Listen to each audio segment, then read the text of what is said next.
네, 이번 시간에는 세일즈 카피 쓰기의 기본 그 첫 번째 시간으로 멋진 비틀기를 연습하자라는 타이틀로 강의를 시작하도록 할게요. 지금 세일즈 카피 쓰기의 기본에서 7챕터로 제가 이제 좀 나눠봤는데 멋진 비틀기를 연습하자를 가장 먼저 놓은 이유가 있어요. 카피에 가장 많이 쓰이는 방법 중에 하나이기도 하고 또 뒤에 나오겠지만 눈에 띄고 기억되게 하는 좋은 방법이기도 해서 제가 이거를 1번으로 한번 준비를 해봤습니다. 자, 멋진 비틀기라는 단어가 조금 생소하실 수도 있는데 쉽게 말해서 단어와 단어의 조합을 조금 낯설게 조금 어떻게 보면 불편하게 하는 거라고 생각을 하시면 쉬울 것 같아요. 자, 여기서 단어와 단어가 서로 만날 수 있는 그런 쉬운 조합이 아니라 우리가 주변에서 쉽게 볼 수 없었던 그런 불편할수록 조금 더 잘 기억되고 사람들이 인상에 남게끔 할 수 있는 카피를 만들 수가 있어요. 자, 멜로가 체질 얼마 전에 끝난 드라마인데요. 이거 많이 보신 분들이 있는지 모르겠어요. 저는 되게 재밌게 봤는데 사실 시청률은 1% 정도밖에 안 됐다고 해서 깜짝 놀랐어요. 근데 이 감독이 여러분들 이제 많이 보신 극한 직업이라는 영화를 만들었던 분인데, 그래서 그런지 저도 극한 직업을 보면서 그 대사에 좀 되게 재미가 있다라고 생각을 많이 했었는데, 아니나 다를까 이 멜로가 체질도 제가 알고 있기로는 대본집이 나왔어요. 그만큼 이 대사에 굉장히 힘을 많이 들인 그런 드라마였는데, 그래서 저는 이 멜로가 체질 드라마를 보면서 좀 메모를 많이 했던 것 같아요. 이런 오늘 말씀드릴 그 멋진 비틀기가 들어간 대사가 많기도 하고, 워낙에 방대한 양이다 보니까 그거를 내가 기억을 못해서 좀 아쉬울 정도로 대사가 되게 좋았던, 제가 이제 다른 강의에서도 한번 말씀드린 적이 있는데, 멜로가 체질 이 대본집이 나오면 한번 꼭 사셔서 보시면 카피가 좀 잘 안 써지거나 글이 잘 안 풀릴 때 좀 도움이 될 것 같다라고 조금 얘기를 해드린 적이 있어요. 자, 이 드라마에서 이 장면을 한번 보시겠어요? 이 사람이 감독이고, 드라마 감독이고, 드라마 작가인데, 글을 쓸 수 없는 상황이 되어서 조금 이렇게, 그 작가가 이렇게 누워있는 상황에서 PD가 다가와서 커피와 케이크를 건네면서 노트북도 함께 주죠. 그러면서 엎드려서라도 쓰라고 이렇게 얘기를 하는데, 그때 이 드라마 작가인 여주인공이 이렇게 얘기를 하죠. 참 따뜻하게 잔인하다. 자, 이 대사를 보시면 멋진 비틀기가 뭔지 잘 아실 수 있을 거예요. 자, 따뜻하게라는 말과 잔인하다라는 말은 서로 잘 붙지 않는 조합이죠. 그런데 여기서 대사에서 참 따뜻하게 잔인하다라는 말이 어떤 의미를 가지는지 우리는 충분히 알 수가 있죠. 그렇기 때문에 또 저도 이 드라마를 보는 중간에 스마트폰을 꺼내서 메모를 했던 그런 경험이 있는데, 자, 이 따뜻하게와 잔인하게가 서로 잘 붙지 않는 조합임에도 불구하고 붙었기 때문에 이렇게 되게 좀 신선한 그런 대사가 나올 수 있었는데, 이게 바로 멋진 비틀기의 한 예라고 생각을 하시면 돼요. 자, 놀라움은 낙차에서 온다라는 말이 있는데요. 이게 무슨 말이냐면, 놀라움은 좀처럼 만날 일이 없었던 두 대상의 충돌에서 옵니다. 라고 그 유병욱 카피라이터가 쓴 생각의 기쁨이라는 책에 나오는 문구인데요. 이 말 그대로예요. 우리가 앞에서 제가 그 참 따뜻하게 잔인하다라는 이 문장을 기억하게 된 것도 만날 일이 없었던 두 단어가 만남으로 해서 그게 되게 신선해서 기억을 했던 거잖아요. 그렇기 때문에 이런 멋진 비틀기, 놀라움을 만들 수 있는 이 낙차에서 오는 그런 카피를 쓰는 것이 바로 이 방법이라고 생각을 하시면 돼요. 자, 우리가 유명한 이 카피, 진심이 짓는다. 이 카피가 그 유병우 카피라이터가 작업한 거라고 하는데요.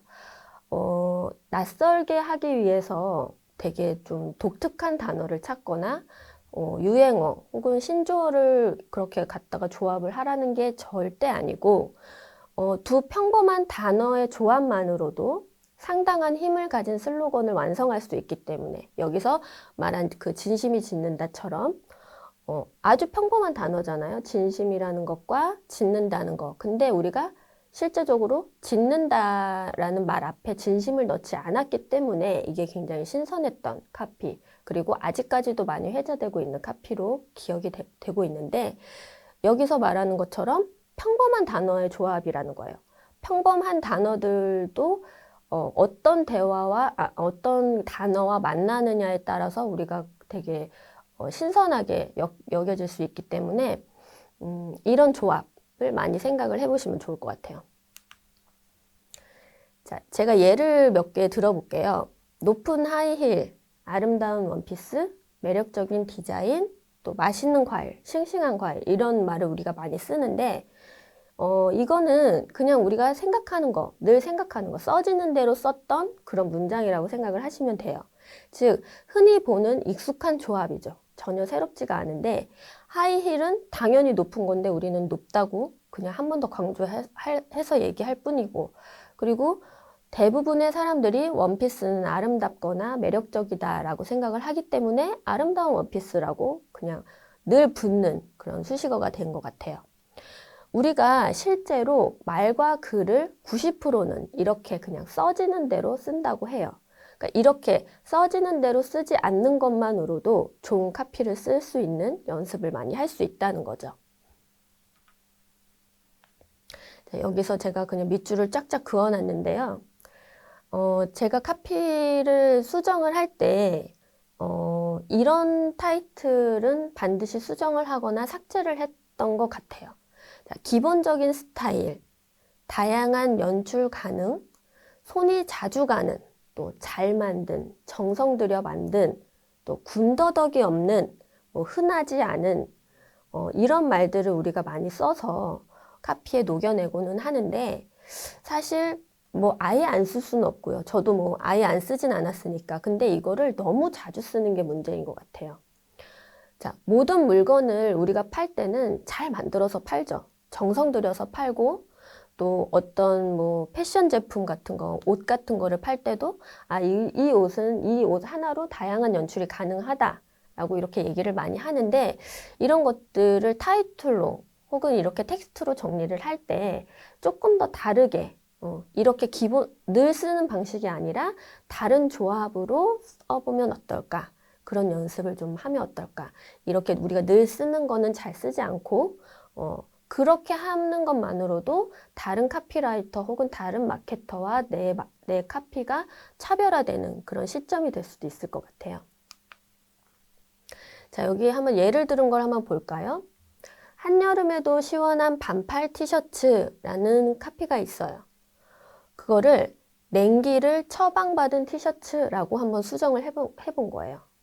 자, 한여름, 시원한, 반팔 이런 것들은 늘상 여름이라는 것과 잘 따라 붙는 단어들이죠. 그런 수식어기도 하고 하지만 얘를 조금 바꿔서 냉기를 처방을 받았다 라고 좀 바꿔보는 그런 재미를 한번 줘보는 거죠. 자, 그리고 두 번째, 여름에는 체크 반바지를 입어요 라는 타이틀을 썼어요.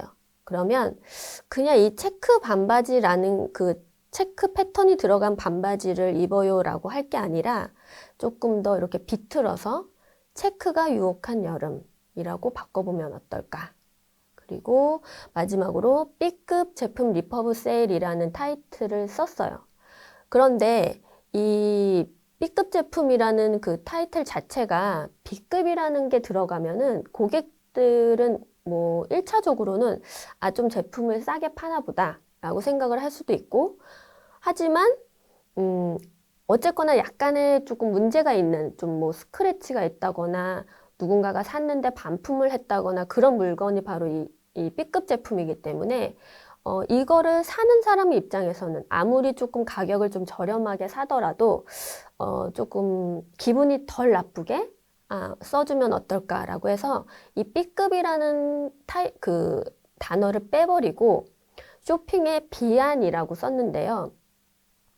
여기서 이제 쇼핑의 비안이라고 큰 타이틀을 쓰고 소 타이틀을 제가 아마 쇼핑의 비안, 그러니까 모두에게 쇼핑의 A안이 정답이 될 수 없습니다. 이번 쇼핑에는 B안이 여러분에게도 가장 잘 맞을 수가 있습니다. 뭐 이런 식의 카피를 썼던 것 같아요. 그래서 같은 B라는 B급과 B안, 약간 그런 거를 연상하게는 하지만 좀 기분이 덜 나쁘게 내가 물건을 사지만 기분 좋은 감정으로 살 수 있게 타이틀을 바꿔보는 거죠. 그래서 이제 쇼핑의 비안이라는 타이틀을 썼던 케이스입니다. 이거는 제가 잡지를 보다가 재미가 있어서 한번 몇 개 가져와 봤는데요. 이 남자의 스타일 견적, 또 뭐 요즘 홈카페, 집에서 커피를 많이 이제 만들어서 드시는데 집구석 커피의 품격. 여기서 보시면은 집구석이라는 것과 품격이라는 게 잘 안 맞을 수 있지만 이런 조합 자체로도 굉장히 신선한 타이틀이 될 수 있죠. 그리고 우월한 요리와 탁월한 와인, 노화는 진화다. 뭐 이런 식으로 다양하게 이런 카피를 쓸 수 있고 이런 카피를 우리가 뭐 저처럼 이렇게 잡지나 다른 매체에서 보더라도 이런 거를 조금 메모를 해놔서 내가 다른 거를 쓸 때 단어만 좀 다른 거, 유사한 단어로 바꿔보는 것도 빠른 시간 안에 카피를 뽑아낼 수 있는 방법 중에 하나가 될 것 같아요. 자, 습관적으로 쓰는 기계적인 표현을 문학적으로, 때론 감상적인 표현으로 바꿔보자. 이런 방법이 카피에서는 잘 쓰지 않는 식이기 때문에 더 잘 집중되고 고객들의 눈에 더 잘 띌 수 있다라고 생각을 하시면 돼요. 그러니까 우리가 앞에서도 제가 그냥 써지는 대로 쓰는 게 가장 나쁘다고 했잖아요. 그런 것처럼 습관적으로 그냥 썼던 그런 기계적인 표현만 내가 이것만 고쳐봐도 되게 좋은 문장을 뽑을 수 있겠다라는 생각으로 자주자주 이렇게 바꿔보시면 될 것 같아요. 자, 이미지가 들어간 몇 가지 타이틀을 제가 가져와 봤는데요. 실제 저희 기획전에 올라갔던 타이틀인데 러그를 모아서 파는 러그나 뭐 카페트를 모아서 파는 기획전이었어요. 이런 것들도 바닥을 살리는 러그라고 이런 식으로 타이틀을 바꿔봤고요. 여기 짧은 텍스트가 아마 잘 안 보이실 것 같은데 여기 보면은 깔끔하지만 어딘지 심심해 보이는 바닥을 심폐소생하는 러그 올 가을에 깔아볼까요? 라고 바닥을 살린다는 거에 심폐소생이라는 타이틀을 붙여서 조금 재밌는 카피가 됐던 것 같아요. 다음 팬톤 여러분들 좋아하시는데 팬톤에서 이제 다양한 제품이 나오는데 이번에는 양말이 나왔더라고요. 자, 이 양말이 31가지 컬러예요. 그러면 이 31가지 컬러의 양말을 골라 신는 이런 타이틀로 썼었어요, 처음에는. 그런데 그렇게 하면은 우리가 가장 먼저 떠오르는 게 그 아이스크림 브랜드가 떠오르죠. 31가지 골라 먹는 맛 뭐 이런 거 해가지고.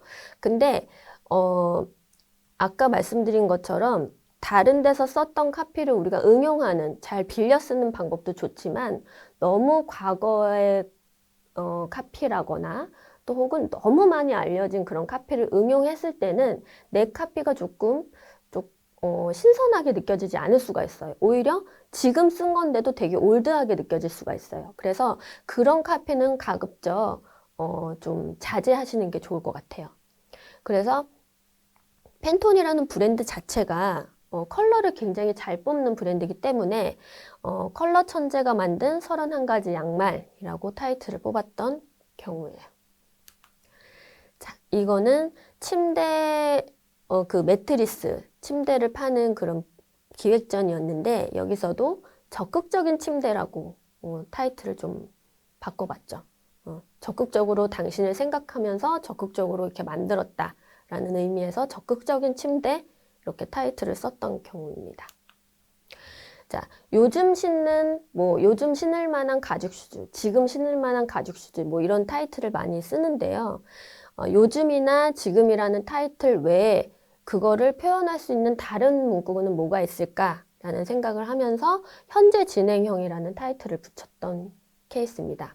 그래서 우리가 그런 연습을 좀 많이 하시면 좋아요. 뒤에도 나오겠지만 내가 지금 쓰고자 하는 단어를 일단 써놓고 그 단어의 유의어들을 많이 찾아보시는 거예요. 그러면 그 유의어 중에서도 의미는 같지만 일반적으로 잘 안 쓰지 않는 단어가 있거든요. 그런 단어를 한번 내 문장에 넣어보는 거예요. 그러면 그것 자체로도 의미는 통하지만 신선해질 수가 있거든요. 그래서 이렇게 이런 식으로 현재 진행형 가죽 슈즈 뭘 뜻하는지는 알아요. 고객들이. 이미지도 함께 나가기 때문에. 그러니까 이런 것들을 조금씩 바꿔보는 그런 훈련을 하셨으면 좋겠어요. 자, 지금도 많이 팔리고 있는 에세이예요. 이 에세이는 내용도 물론 되게 좋지만 제목이 큰 역할을 했어요. 하마터면 열심히 살 뻔했다라는 이 제목 자체로도 이 책을 굉장히 많이 어필을 해주고 있는데 여기서도 바로 이게 바로 멋진 비틀기예요. 우리가 일반적으로 하마터면 뭐뭐 할 뻔했어는 부정적인 의미로 많이 받아들였는데 여기서는 열심이라는 긍정적인 단어가 들어감으로써 이게 뭐야? 약간 갸우뚱하게 만든 거죠, 고객들을. 자, 여기 내용을 보면은 멋진 비틀기가 아주 많아요. 그거 당장 내려놔 열정. 우리가 보통 열정을 가지자, 뭐 열정을 불태우자, 뭐 이런 얘기를 하는데 여기서는 열정을 내려놓으라고 얘기를 해요. 이것도 바로 멋진 비틀기가 되겠죠. 그리고 여기서도 열심히 살면 진다. 이런 표현. 이런 표현도 재밌죠. 여기서도 교관이 용기 내어서 포기하라고 얘기해요. 용기 내어서 포기하라.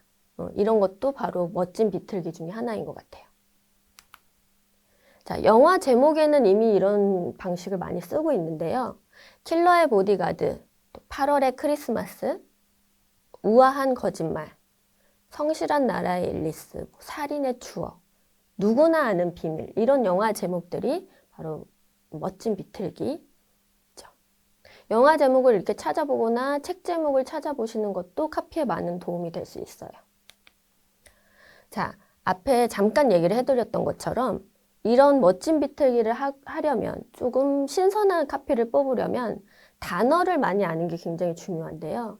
그 단어 유의어와 뭐 여긴 반의어도 같이 나오니까 한번 참고해 보시면 좋을 것 같아요. 내가 어떤 문장 혹은 카피를 쓸 때 이해라는 단어가 들어가야 된다고 하면 이해를 검색창에 한번 쳐보세요. 그러면은 이해의 유의어가 이렇게 많이 떠요. 그러면 내가 이해했다라는 문장을 써야 되는 그 부분에 수긍했다 혹은 소화했다 해석했다 이렇게 다양하게 문장을 쓰면 내 문장이 훨씬 더 풍부해질 수가 있죠. 그래서 이런 유의어를 많이 찾아보시면 좋을 것 같아요. 여기서도 마찬가지로 말했다라는 표현을 많이 쓰는데 여기 말의 유의어를 찾아보면은 표현했다, 뭐 소리냈다, 이야기했다 이런 표현들이 있으니까 이런 것들을 내 문장 혹은 카피에 쓰면은 그만큼 풍부하고 조금 더 풍성한 문장이 될 수 있겠죠. 제가 이제 가장 많이 추천해드리는 방법은 사전을 찾아보시는 건데요. 책상에 사전, 그냥 종이책 사전이 하나 있으면 좋아요. 유의어를 찾아볼 때 사전을 검색하라고 하는 이유가 사전을 찾아보면서, 그러니까 컴퓨터에서는 검색을 하면은 이 단어만 딱 나오지만, 사전을 찾다가 보면은 내가 다른 단어 찾으려고 하지 않았지만 다른 단어를 볼 수 있는 경우가 있어요. 저는 그런 우연의 기회를 되게 좋아하는데 그런 우연의 기회를 많이 얻을 수 있기 때문에 조금 사전 보는 거를 생활하셨으면 좋겠다 하고 추천을 드려요. 말씀드린 것처럼 책상 위에 사전 한 권은 꼭 두시고 직접적인 사전을 찾아보는 게 가장 좋지만 그렇지 못할 경우에는 반드시 검색이라도 해서 유의어와 또 반의어 같은 그런 단어를 많이 찾아보면 이 멋진 비틀기를 연습하고 또 수련하는 데 많은 도움이 되실 것 같습니다. 자, 그러면 다음 시간에 이어서 더 진행해 보도록 할게요.